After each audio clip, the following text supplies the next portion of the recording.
মধ্যরাতে বনলতার আকস্মিক চিৎকারে বাড়িতে সবার ঘুম ভেঙে গেল। জমিদার আদিত্য নারায়ণ ও তার স্ত্রী বিনোদিনী দেবী সাথে বাড়ির আরও লোকজন ঘর থেকে বেরিয়ে বনলতার ঘরের দিকে এগিয়ে গেলেন।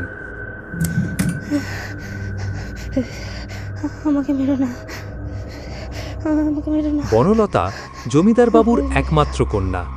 বনলতা শান্ত প্রকৃতির, কোনোদিনও জোরে কথাও বলে না কারোর সঙ্গে।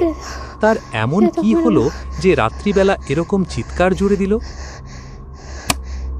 বনলতার ঘরে প্রবেশ করে সবাই দেখল যে সে পালঙ্কের ওপর বসে থরথর করে কাঁপছে। বিনোদিনী দেবী মেয়ের কাছে গিয়ে প্রশ্ন করলেন, লতা, কি হয়েছে মা? কি হয়েছে? শরীর ঠিক আছে তো মা? মা, ও মা, মা শোনো, আমি না ঘরে একজনকে দেখেছি মা। এই কথা শুনে জমিদার মশাই ক্রুদ্ধ হয়ে প্রহরীকে ডাকলেন। প্রহরী, প্রহরী, প্রহরী! আজ্ঞে হুজুর, কোথায় থাকো তুমি? রাত্রেবেলা আমার মেয়ের ঘরে কে ঢুকলো? তুমি থাকতে? না হুজুর, আমি তো সারাক্ষণ সজাগ থেকে সম্পূর্ণ দোতলায় পাহারা দিচ্ছি, কেউ এদিকে আসেনি হুজুর। তাহলে কি আমার মেয়ে মিথ্যা কথা বলছে? হুঙ্কার দিয়ে প্রশ্ন করলেন জমিদার মশাই। প্রহরী মাথা নিচু করে দাঁড়িয়ে রইল। বনলতা কম্পিত স্বরে বলল, আমি যাকে দেখেছি সে কোনো মানুষ ছিল না, সে কোনো মানুষ হতেই পারে না। ঘরের মধ্যেই সবাই চুপ করে রইল। কারোর মুখ থেকে কোনো কথা সরছে না। জমিদার মশাই ও বিনোদিনী দেবী হাঁ করে তাকিয়েছিলেন মেয়ের দিকে। বনলতা ভয়ে ভয়ে বলে চলল, আমি ঘুমাচ্ছিলাম, হঠাৎ আমার মনে হলো কেউ যেন আমার নাম ধরে ডাকছে। সে ডাকটা না মা একদম অন্য রকমের, জানো মা, একদম অন্য রকমের ছিল। পুরুষ ও মহিলার মেশানো একটা কণ্ঠ। তার মনে যেন আমার জন্য কত রাগ জমা আছে। জমিদার মশাই সব শুনে বললেন, আমার মনে হয় তুই স্বপ্ন দেখছিস মা। না না বাবা, না, আমি সত্যি স্বপ্ন দেখিনি। আমি যা দেখেছি চোখের সামনে দেখেছি, সজ্ঞানে দেখেছি। প্রতিবাদ করল বনলতা। বিনোদিনী দেবী মেয়ের মাথায় হাত রেখে বললেন, না রে মা, ওরকম তোর মনে হচ্ছে, তুই নিশ্চয় ভুল দেখেছিস। ও বাবা গো!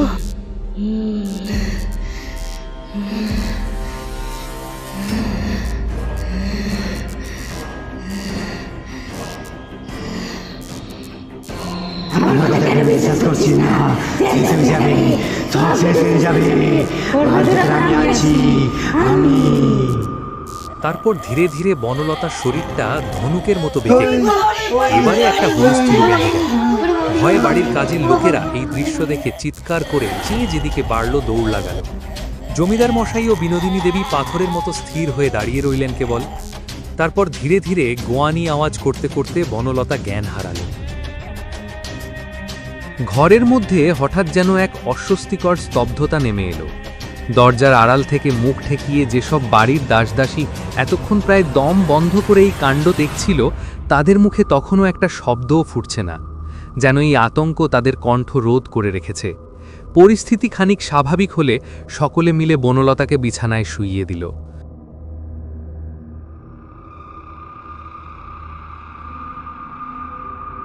আমাদের মেয়েটার কি হয়ে গেল গো? কার এমন কুনজর পড়লো? কিছু একটা করো না গো। আমি যে ওকে আর এমন দেখতে পাচ্ছি না। কাল বাদে পরশু অমাবস্যা, জানি না কি হতে চলেছে আমার মেয়েটার সঙ্গে। আমি কোনো ঝুঁকি নিতে চাই না, তোমাকে কিছু একটা করতেই হবে। তুমি চিন্তা করো না, আমি লোক পাঠিয়ে বাবাকে নিয়ে আসব। লতা খুব তাড়াতাড়ি ঠিক হয়ে যাবে। পরের দিন জমিদার বাড়িতে আগমন ঘটল অঘোরী বাবার। লম্বা শীর্ণকায় মানুষ, গায়ের রং কয়লার মতো কালো, রক্তবর্ণ চোখ।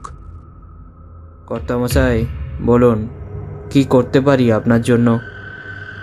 বলছি, কিন্তু তার আগে আপনাকে একটা কথা বলে রাখি। এই বিষয়টা আমার মেয়ের ব্যাপারে। কাজে বুঝতেই পারছেন, আমরা এই বিষয়টা অত্যন্ত গোপন রাখতে চাইছি। আপনি সব কিছুতে নিশ্চিন্তে থাকুন, আমি কিছুই বলবো না। এবারে বলেন কি হয়েছে আপনার মেয়ের? জমিদার মশাই গতকাল রাতের সমস্ত ঘটনা খুলে বললেন অঘরী বাবাকে। সব শুনে তিনি বললেন, অমাবস্যা মানে আগামীকাল। ঠিক আছে, চলুন, আমি একবার সামনে থেকে দেখব আপনার মেয়েকে। অঘরী বাবাকে নিয়ে যাওয়া হলো বনলতার ঘরে। সেই ঘরে এখন কেবল বিনোদিনী দেবী মেয়ের মাথা কোলে নিয়ে বসে আছেন। অঘরী বাবা ঘরে প্রবেশ করতেই বনলতার শরীরটা থরথর করে কেঁপে উঠল।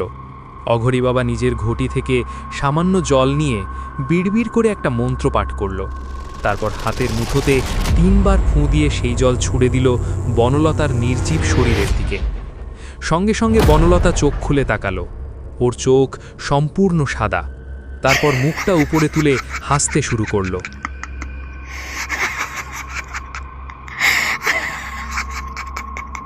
অঘরী বাবা বনলতার মাথায় হাত দিয়ে নিজের চোখ বন্ধ করল। তার চেতনা যেন এই জগতের আলো থেকে নিজেকে গুটিয়ে নিয়ে ডুব দিল এক অদৃশ্য জগতে। অন্ধকার এক দৃশ্যপটে ভেসে উঠল কিছু টুকরো টুকরো দৃশ্য, আবছা কাটা কাটা দৃশ্য। অঘরী বাবার কপালে ভাঁজ পড়ল, যেন সে নিজের মনে ওইসব বিচ্ছিন্ন দৃশ্যগুলোকে একত্রিত করার প্রাণপণ চেষ্টা করছে। ওই এদিকে আয়, এদিকে আয়। এই তো আমি এখানে আছি, আয়, ধর আমাকে। ধর ধর আমাকে, ধর। এদিকে আমাকে ধর। নিরিবিলি এক শান্ত গ্রামের পরিবেশ। এক নির্জন আমবাগানের ছায়ায় খেলা করছে মেয়ের দল। তাদের মধ্যে রয়েছে বনলতা। সে প্রাণ খুলে হাসছে। কি অপূর্ব তার সেই মুখ! শান্ত, নিরীহ, ভদ্র স্বভাব দেখে যেন মুগ্ধ হতে হয়। কিন্তু হঠাৎ মনে হলো কেউ যেন দূর থেকে বনলতাকে দেখছে একদৃষ্টে। সেই অচেনা ব্যক্তি এ গাছের গুড়ি থেকে ও গাছের পেছনে গা ঢাকা দিতে দিতে ধীরে ধীরে এগিয়ে আসছে বনলতার দিকে। বনলতার সখীরা ওর চোখে কাপড় বেঁধে দিয়েছে। দুহাত সামনের দিকে বাড়িয়ে বনলতা ওর বন্ধুদের ধরার চেষ্টা করছে।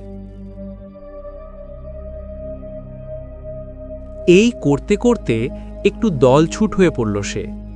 আর ঠিক তখনই বনলতা নিজের নাগালে পেল একজনকে। তার হাতটা ধরে উৎসাহের সঙ্গে বলে উঠল, এইবার ধরেছি, এবার কোথায় পালাবি তুই? পরক্ষণেই বনলতার মনে হল এই হাত কোনো পুরুষের। তৎক্ষণাৎ পিছিয়ে এলো বনলতা। চোখ থেকে কাপড়টা সরাতেই সে দেখল তার সামনে দাঁড়িয়ে রয়েছে এক অদ্ভুত দর্শন মূর্তি। কুচকুচে কালো, রোগাটে লোকটার মুখে খোঁচা খোঁচা দাড়ি। রক্তাভ চোখগুলো যেন আরেকটু হলেই কোটর থেকে বেরিয়ে আসবে। লোকটার বেশভূষা দেখে মনে হচ্ছে এই কোনো তান্ত্রিক হবে। বনলতা গম্ভীর স্বরে প্রশ্ন করল, আপনি আমাদের বাগানে কি করছেন? এই দিক দিয়েই যাচ্ছিলাম। খুব খিদে পেয়েছিল বলে ভিক্ষা করতে ঢুকে এলাম। হঠাৎ বাগানে তোমাদের খেলাধুলার শব্দ পেয়ে এখানে এসে তোমায় দেখে আমার চোখখানা আটকে গেল। চোখ আটকে গেল মানে কি? মানে নজর ফেরাতে পারলাম না তোমার দিক থেকে। কি অপূর্ব দেখতে তোমায় কিনা। আমি তোমায় বিয়ে করতে চাই। করবে আমায় বিয়ে? হবে আমার সাধন সঙ্গিনী। খুব সুখে রাখবো তোমায়। এই কথা বলার সাহসটা আপনার কি করে হলো? বেরিয়ে যান এখান থেকে। প্রেম প্রীতি কি আর কাপুরুষের দ্বারা হয়? চাঁদ তো সুন্দর বলেই আকাশ তাকে রোজ নিজের বুকে টেনে নেয়।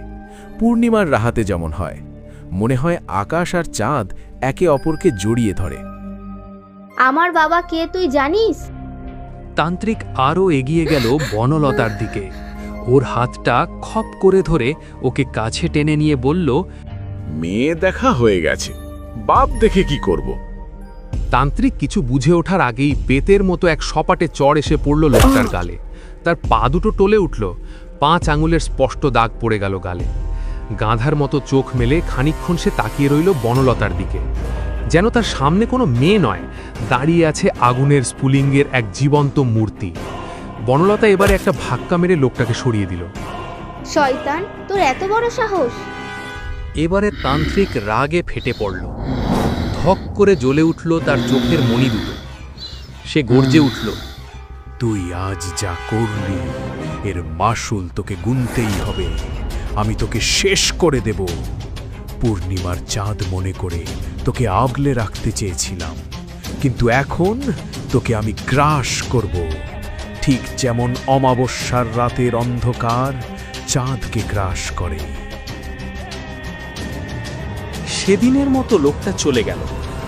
অঘরী বাবা আস্তে আস্তে নিজের চোখ মেলে তাকিয়ে বনলতার মাথা থেকে নিজের হাত সরিয়ে নিল। অঘরী বাবা সমস্ত কথা খুলে বলল জমিদার ও তার পত্নীকে।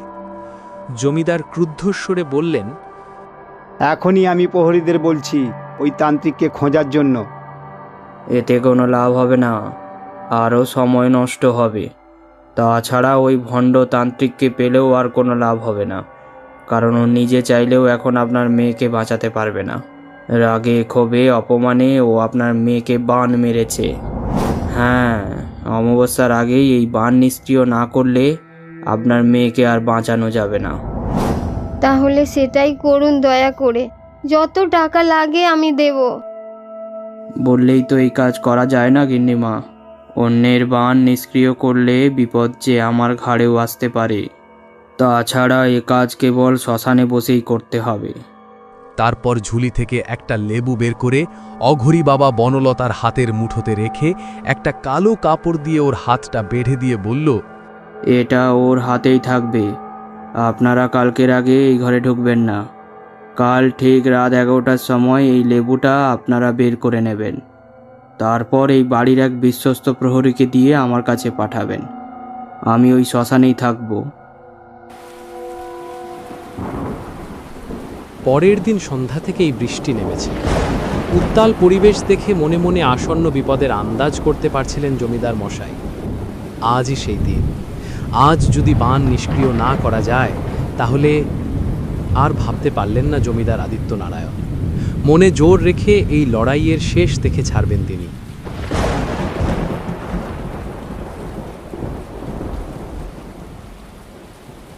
ঠিক রাত 11টার সময় জমিদার মশাই ও বিনোদিনী দেবী বনলতার প্রিয় সখী পদ্মাকে অঘরী বাবার কাছে লেবুখানে পৌঁছে দেওয়ার জন্য ঠিক মনে করল। লেবুটা একেবারে কুচকুচে কালো রং ধারণ করেছে। একটা ছোট্ট পুটলির ভেতরে লেবুটা রেখে বিনোদিনী দেবী পদ্মার হাতে দিল। অঘরী বাবার নির্দেশ মতো খালি পায়ে বৃষ্টি মাথায় নিয়ে কোমরে আঁচল গুজে পদ্মা ওই লেবু নিয়ে বেরিয়ে পড়ল। কাছেই শ্মশান, সেই দিকেই সে ছুটে চলল। ঝড়ের গতি আরও বাড়তে লাগল। দানবের মতো আক্রমণ করছে বজ্রপাত, কিন্তু সব কিছু অগ্রাহ্য করে ছুটে চলল সে। তার ছোট দিদিমণির প্রাণ আজ তার হাতে। কোনো বাধাই তাকে আজ যেন থামাতে পারল না।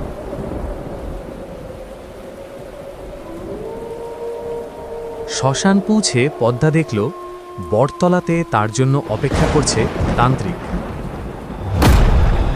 কিন্তু এ কি, পদ্মার তো যাওয়ার কথা ছিল অঘরী বাবার কাছে। তাহলে পদ্মা বলল, এই নাও, তোমার কথা মতো সব করেছি। এবার তাড়াতাড়ি ওকে শেষ করো, যাতে ওর ভাগের সব সম্পত্তি আমি পাই। হাতে লেবুটা তুলে নিয়ে রহস্যজনক কণ্ঠে বলল, খুব দুঃসাহস তোদের ওই জমিদারের মেয়ের, নইলে আমার গালে চড় বসায়। ভাগ্যিস সেদিন সুযোগ বুঝে ওর মাথা থেকে একটা চুল ছিঁড়ে নিয়েছিলাম, না হলে বান মারার মতো কোনো অস্ত্রই আমার কাছে থাকতো না। ভূষণ ওঝা এবারে পদ্মার দিকে তাকিয়ে বলল, তুই এখন পালা, তোর প্রাপ্য তুই ঠিক সময় পেয়ে যাবি। পদ্মা চলে গেল। ভূষণ ওঝা লেবুটা হাতের মুঠোয় নিয়ে এবারে চেপে ধরে বলল, মেয়ে মানুষের বেশি তেজ আমার কোনোদিনও সহ্য হয় না। আমায় অপমান করার ফল ভোগ করে এবার। ভূষণ ওঝা লেবুটা হাতের মুঠোয় ভীষণভাবে চেপে ধরল। লেবু থেকে গল গল করে বেরিয়ে এলো কালো তরল পদার্থ। অন্যদিকে বনলতার মুখ থেকেও বেরিয়ে এলো রক্ত। ওর শরীরের হাড়গোড়গুলো মটমট শব্দ করে ঘুরে যেতে লাগল। প্রচণ্ড যন্ত্রণায় বনলতা কাতরাতে কাতরাতে শেষ নিঃশ্বাস ত্যাগ করল। ঘড়িতে তখন ঠিক রাত 12টা।